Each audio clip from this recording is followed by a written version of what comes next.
Happy New Year and welcome to Smart News. I'm David Goodspeed, Smart Director of Production. Our first story today, thanks to ongoing infrastructure investments, mega projects continue to rise from coast to coast, giving sheet metal workers the opportunity to travel for work. To help meet the massive need for workers at such projects across North America, SASME and Smart International introduced new travel benefits in December. Let's hear more on this topic from Smart General President Joseph Sellers.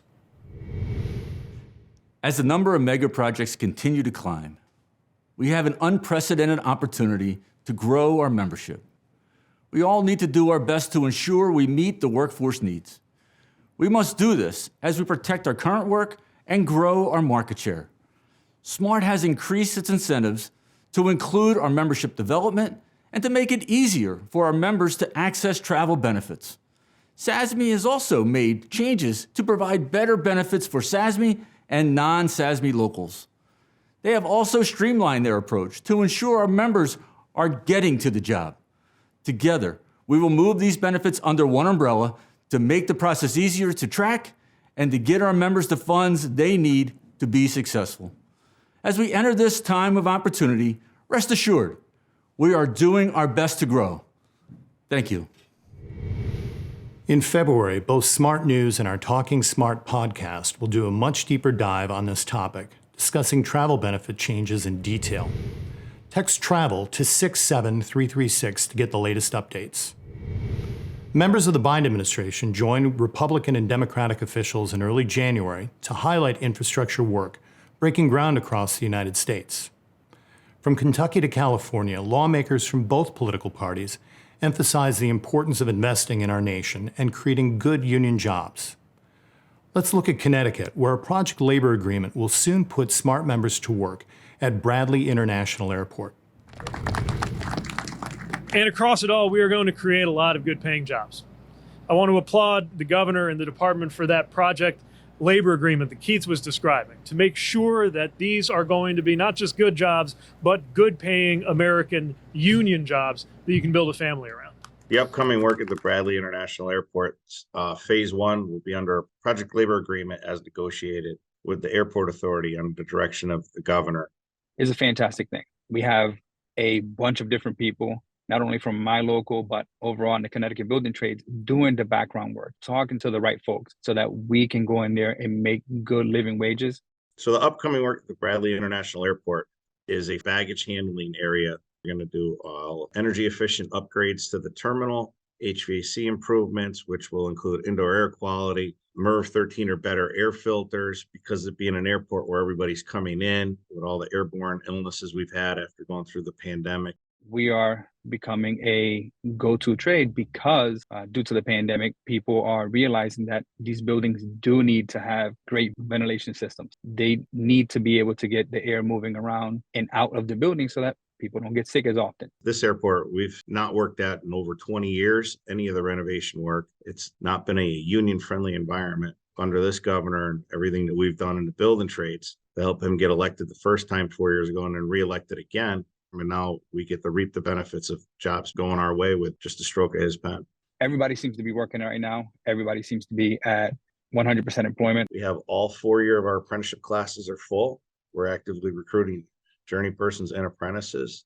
And the workload we have under project labor agreements, public and private in the state of Connecticut, look very good over the next 2.5 to 3 years. Smart sheet metal workers often bring unique skill sets to the trade, whether their background is in the military, visual arts, music, or mixed martial arts.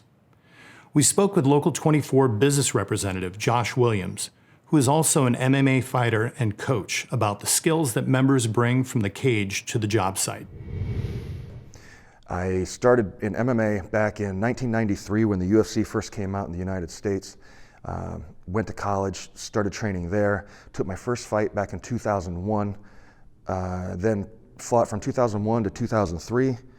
My son was born, and then I took more into a coaching role. And from that point, I've been coaching for probably about the last 20 years. Transitioned into the union, and I've been able to bring not only everything that I learned from the fight world and the MMA world from the cage to the union, but I've brought actual fighters to the union as well. We've got Dan Spawn, He's the one, if any of you guys follow mixed martial arts, you'll probably recognize. Dan was on The Ultimate Fighter. He's been in the UFC. He's been in the PFL. Born and raised here in Columbus, Ohio. He was a corrections officer for years before he got into the construction trade. And then he became a Local 24 member here just recently. It's real-time problem solving.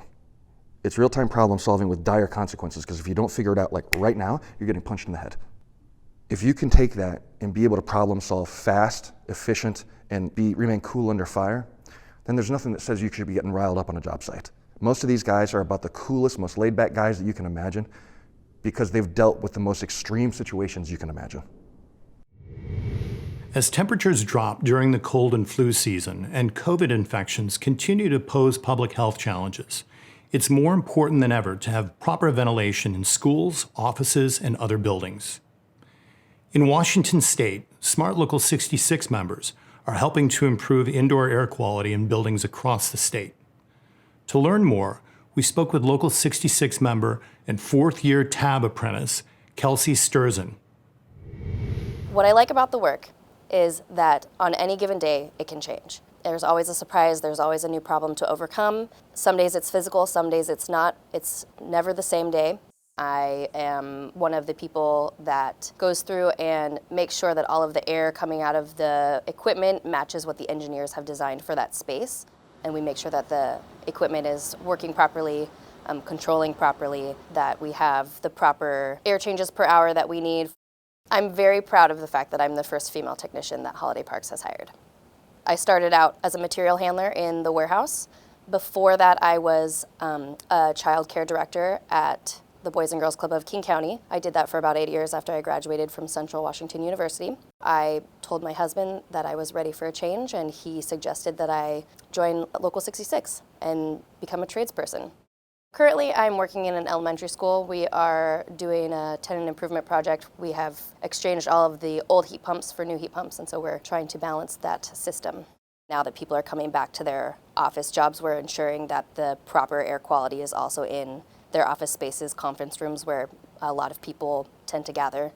I would tell a parent whose child was going to an elementary school that I was working on that the importance of the quality of their air realistically goes along with the quality of the education that they want their child to have. Quality of air impedes your ability to think clearly, just like getting enough sleep or getting the proper nutrition. Breathing quality air and knowing that you're in an environment where you can breathe easily and safely is an important fact to know. It gives me a sense of fulfillment knowing that people are breathing a little bit easier because of the job that we're doing, and making sure that they come into a space where they know that they're being taken care of. In recent months, as rail workers and allies stood up against precision scheduled railroading and corporate greed, CSX announced several changes in its attendance policy that are now in effect. Among other modifications, union rail workers at CSX can now earn points towards good attendance credits for each quarter worked without an absence, and points will not be deducted for hospitalizations, emergency treatment, or scheduled medical appointments. To learn more about the new attendance policy, Smart TD's Dan Banks spoke with General Chairperson Rick Lee and Vice General Chairperson Kevin Sears. We're here today with General Chairman Rick Lee and Second Vice General Chairman Kevin Sears. I would appreciate you gentlemen for making time to be with us today. We want to talk about the new attendance policy at CSX Transportation, and I have just a handful of questions. First of which is, what are the most significant changes in the new policy at CSX, and how do you see it affecting the day-to-day lives of our membership? Yeah, the new policy at CSX went into effect January 1st. Now, this new policy, they accept medical documents for any provider for no point value. The other significant aspect changes is, as far as the cleansing period for points to fall off. The old policy, you carried points around for years. This new policy has basically a 12-month shelf life where, like a slide ruler, those points will fall off.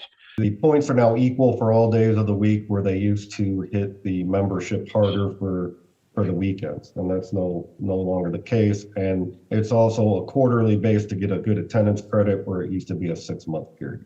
How much did this change your heart on CSX's part do you feel was organic, and how much do you think was brought to bear by pressure from President Ferguson and the rest of the labor rail team in the recent contract negotiations? I think it became a little bit more organic when the fact that CSX seen that there was a hard retention of employees and employees were leaving. And a lot of that was highlighted by the attempts at national bargaining and a lot of the emphasis brought on with not only with CSX's attendance policy, but a lot of the Class 1 carrier attendance policies. So I think it was almost a necessity that they had to do something, whether they did it out of their goodness, their own heart or not. I'm not a big believer of that, but I think it was a necessity that they seen that there had to be some change and more fairness to the employees, and everything kind of worked together in that regard. What role do you see our membership having played? And they and their loved ones did a great job, in my opinion, of kind of turning up the pressure and the heat on the carriers with the public outcry about our lack of sick days and quality of life in general. What role do you see the members having played in this change of attendance policy? Played a significant role. As a matter of fact, the CSX had released a draft attendance policy to us back in March of 2022, and it had several big changes that are incorporated in the one we see effective today. However, it was far from the one that got actually put into effect after our membership and our union leadership in the international and general committees and legislative side had started to put that pressure on them, both through Congress and through media and during national bargaining. So it played a significant role. The differences in those policies are huge. Are we looking at this as a finished product, or is there still room for improvement on this attendance policy? I think time will tell on a lot of that, Dan. It really comes into play to see how each individual case is handled. So a lot to be learned. We have some contractual issues that need to be worked out in this policy that we take exception to. So it's not perfect, but it's a step in the right direction. I'd like to thank both of you, Rick Lee, the General Chairman from GO49, and Kevin Sears, the second Vice Chair of GO49, for making time to be with us today. And I hope you gentlemen had a good new year and have a great day. Yeah, thank you very much, Dan, and we appreciate you reaching out. In December, smart locals across the country mobilized for the first ever Beef for All toy drive, which helped our union distribute gifts to those in need and spread the word about our best kept secret, a career in the unionized sheet metal industry. Let's take a look. One of the initiatives that we decided to get involved with this year was to start a toy drive, or at least partner with our locals or our contractor industry partners that are already involved in toy drives. We wanted to provide them with a gift tag, and it has a QR code on it that actually takes the recipient of these gifts to a landing page where they can learn about what it is to become a sheet metal worker. They can learn about our trade. They can learn about our industry.